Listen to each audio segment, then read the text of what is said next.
एक बड़ा इलाका रूस को सौंप दिया जाएगा। और उधर जेलेंस्की ने ऐलान कर दिया कि वो यूक्रेन के बंटवारे पर कोई समझौता नहीं मानेंगे और आखिरी दम तक जंग करेंगे।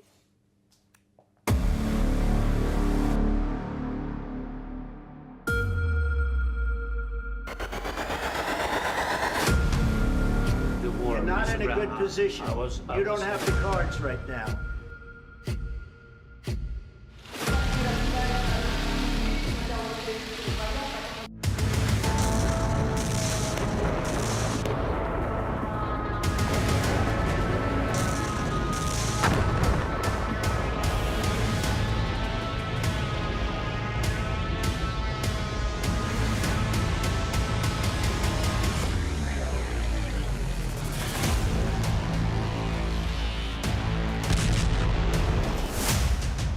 ज़ेलेंस्की की अलास्का बगावत, जंग करेंगे, जमीन नहीं देंगे।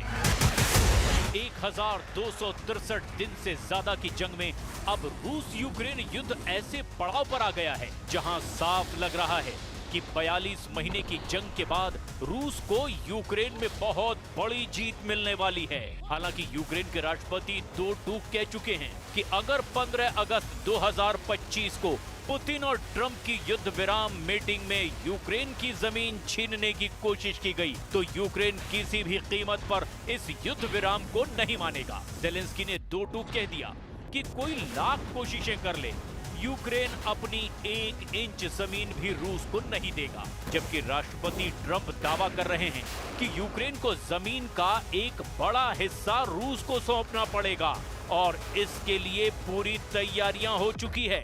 यानी ट्रंप और पुतिन की डील से ठीक पहले अलास्का वार्ता को लेकर ज़ेलेंस्की पूरी तरह भड़क गए हैं। विशेषज्ञों के मुताबिक ज़ेलेंस्की की अलास्का बगावत का असर साफ दिखने लगा है और यही वजह है कि France, Germany, Britain, Italy, Poland समेत यूरोपीय आयोग के नेताओं ने दो टूक कह दिया है कि अगर यूक्रेन की जमीन जबरन रूस को सौंपने की कोशिश की गई तो इसका खुलकर विरोध किया जाएगा। दावा किया जा रहा है कि पूरा यूरोप रूस के खिलाफ खड़ा है और यूक्रेन की हर तरह से मदद की जाएगी। यानी अब ज़ेलेंस्की अपनी जमीन किसी भी कीमत पर रूस को नहीं देंगे। जंग से हार जीत का फैसला करने पर अड़ चुके हैं ज़ेलेंस्की और ज़ेलेंस्की के बयान के बाद से अब रूस ने पूर्वी यूक्रेन पर बहुत तेज और बड़े हमले करने शुरू कर दिए हैं, खास तौर से डोनेस्क पर, जिसे ट्रंप पुतिन को सौंपना चाहते हैं। अब आप देखिए क्यों अमेरिका के इलाके अलास्का में पुतिन ट्रंप से मिलने को तैयार हुए और अलास्का मीटिंग को लेकर ज़ेलेंस्की क्यों भड़के हुए हैं।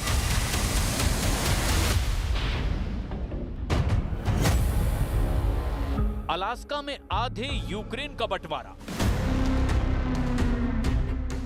I believe wants to see peace and Zelensky wants to see peace now. 15 अगस्त को ट्रंप और पुतिन अलास्का में यूक्रेन युद्ध पर सीज फायर से जुड़ा समझौता कर सकते हैं। इस खबर से जहां रूस और अमेरिका में खुशी है तो वहीं यूक्रेन में खौफ है। ज़ेलेंस्की अलास्का वार्ता के खिलाफ बागी तेवर दिखा चुके हैं क्योंकि उन्हें लग रहा है कि अलास्का में यूक्रेन की जमीन का बंटवारा कर दिया जाएगा और एक तरह से रूस की आक्रामकता की जीत होगी। ज़ेलेंस्की की नाराजगी दिखाने के बाद से अचानक रूस ने यूक्रेन के पूर्वी इलाके पर हमले तेज कर दिए हैं क्योंकि ज़ेलेंस्की के बागी तेवरों से ट्रंप नाराज हैं, जबकि पुतिन ये दिखाना चाहते हैं कि अगर यूक्रेन ने रूस की शर्तें नहीं मानी जैसे अमेरिका मान रहा है तो रूस सीधे यूक्रेन पर कब्जा कर लेगा।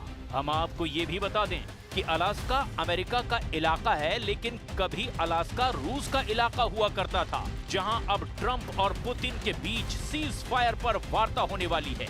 जरा देखिए अलास्का में रूस और अमेरिका क्यों मीटिंग करना चाहते हैं। अलास्का में मीटिंग करने के पीछे सबसे बड़ा कारण ये है कि पुतिन को अंतर्राष्ट्रीय आपराधिक न्यायालय यानी आईसीसी के वारंट के तहत गिरफ्तार किए जाने का कोई खतरा नहीं।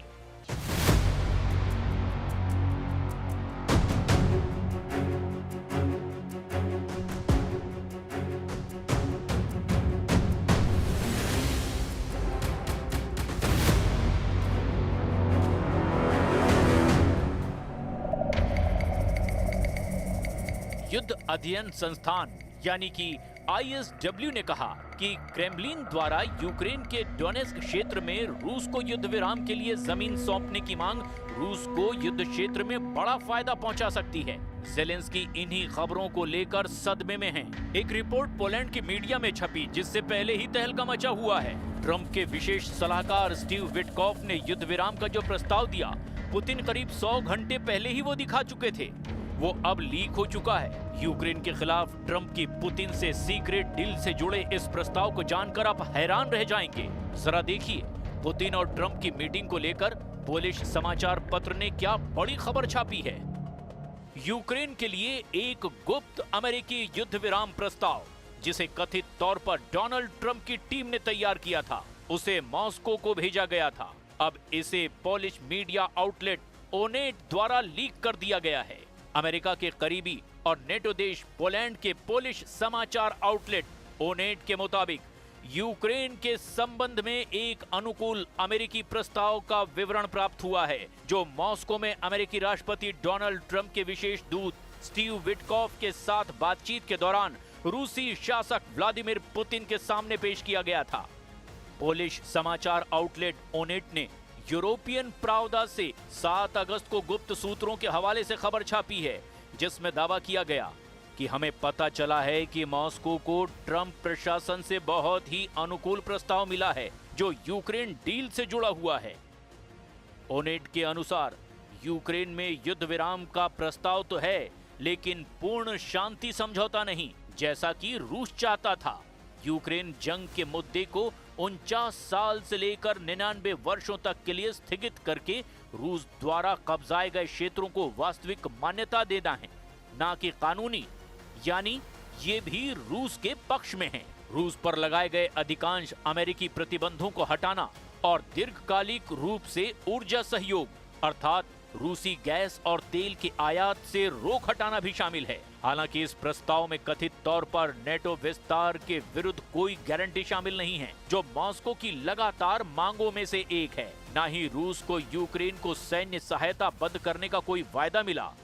हालांकि ओनेट के अनुसार ये अंतिम बिंदु रूसियों को स्वीकार बताया जा रहा है। विटकॉफ और पुतिन के बीच बैठक के बाद ट्रंप ने यूक्रेनी राष्ट्रपति व्लादिमीर ज़ेलेंस्की और कई यूरोपीय नेताओं के साथ फोन पर बातचीत भी की थी।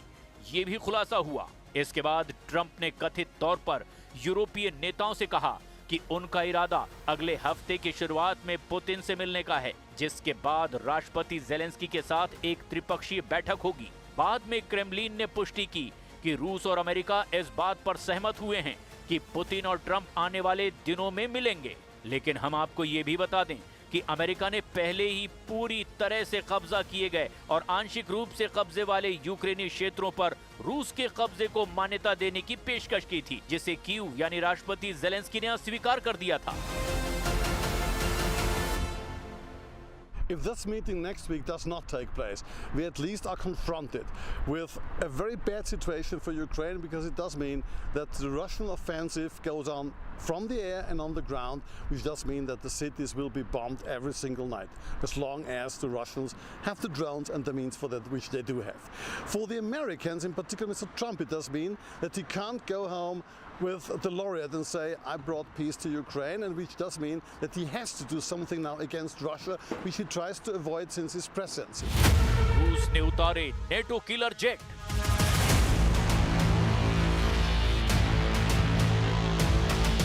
पिछले 24 घंटे में रूस ने यूक्रेनी सेना का सुमय में ऐसा सफाया किया कि कीव में बैठे राष्ट्रपति ज़ेलेंस्की कांपने लगे। वहीं पूर्वी, पश्चिमी और दक्षिणी यूक्रेन में रूसी सेना ने इस तरह से घेराबंदी की है कि अगर 48 से 72 घंटे के अंदर कई मोर्चों पर यूक्रेनी सेना सरेंडर करना शुरू कर देगी, तो इस वक्त रूसी वायुसेना के सुखोई और मिग सीरीज के लड़ाकू विमानों ने यूक्रेन के साथ साथ नेटो देशों के बॉर्डर पर भी गदर मचाना शुरू कर दिया है।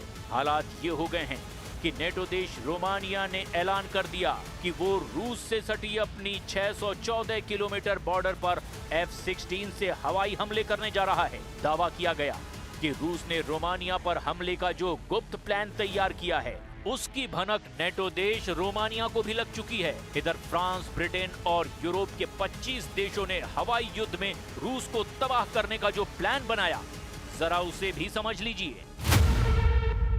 परमाणु युद्ध से पलटेगी बाजी, यूक्रेन टू यूरोप सर्वनाश। अब जरा आप इस वीडियो को देखिए। यूक्रेन, अमेरिका और नेटो देशों से भीषण तनाव के बीच राष्ट्रपति पुतिन ने एक नई बोरी श्रेणी की परमाणु ऊर्जा से चलने वाली पनडुब्बी युद्ध में लॉन्च कर दी है। रूस की नई न्यूक्लियर सबमरीन कन्यास पोजर्स्की के ध्वजारोहण समारोह में राष्ट्रपति पुतिन पूरे जोश के साथ शामिल हुए हैं। पुतिन का दावा है कि रूस की नई न्यूक्लियर सबमरीन कन्यास पोजर्स्की स्टेल्थ ताकत और लंबे और भीषण युद्ध के लिए तैयार की गई है। पुतिन के मुताबिक परमाणु पनडुब्बी आने वाले दशकों के लिए रूस की रणनीतिक नौसैनिक क्षमताओं को मजबूत करने वाली है।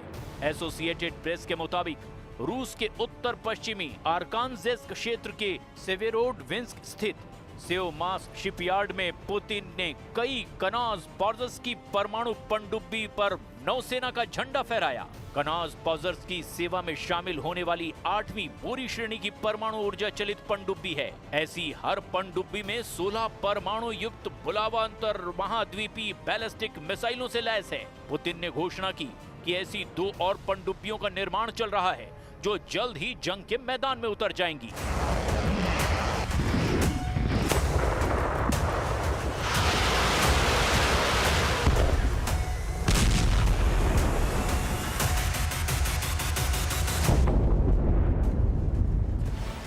अब ऐसी स्थिति में अंदाजा लगाया जा सकता है कि अगर अलास्का में रूस के पक्ष में फैसला हो गया तो फिर यूक्रेन की तरफ से क्या अमेरिका जंग में साथ देगा या फिर यूरोपीय देश यूक्रेन की तरफ से जंग करेंगे।